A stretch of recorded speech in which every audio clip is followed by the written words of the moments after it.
दोस्तों, जनपद बहराइच में हूँ, अपने गृह जनपद में आज। और होली का पर्व है आज। सभी लोग होली का पर्व मनाकर आज फ्री हुए हैं, हम लोग भी। आप सभी को होली की बहुत बहुत बधाई, शुभकामनाएं।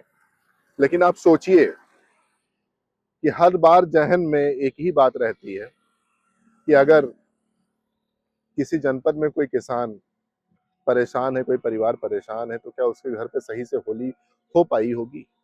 ये आज की बात हो, या पिछले वर्षों की बात हो, या आने वाले वर्षों की बात हो।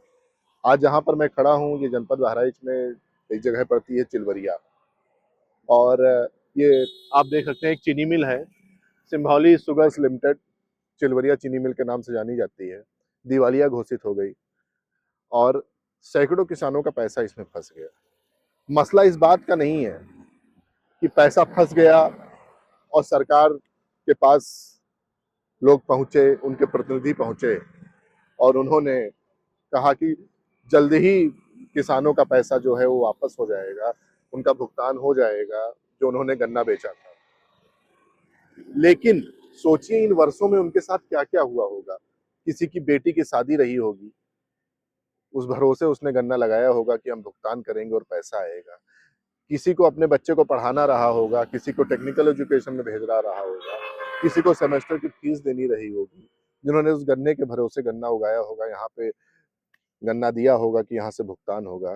किसी को अपना इलाज कराना रहा होगा, ऑपरेशन करा रहा होगा। इस तरह के सैकड़ों सवाल हैं जो दिमाग में आते हैं और लोग उस पर सोचते हैं, लेकिन शायद सवाल उठाने वाले लोग नहीं रहे, क्योंकि जब तक सवाल जब तक सवाल नहीं उठेंगे तब तक व्यवस्था नहीं बनेगी। मेरा सिर्फ इतना कहना है कि भुगतान तो हो जाएगा, लेकिन अगर उन्होंने गन्ना दिया था इस मिल को, तो क्या चीनी नहीं बिकी होगी? क्या उसका पैसा नहीं आया होगा?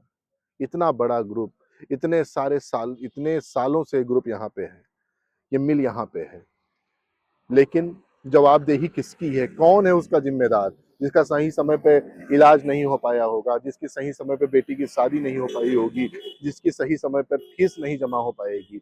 इस तरह के हजारों सवाल हैं, सैकड़ों सवाल हैं जो हमेशा हमारे जहन में होते हैं।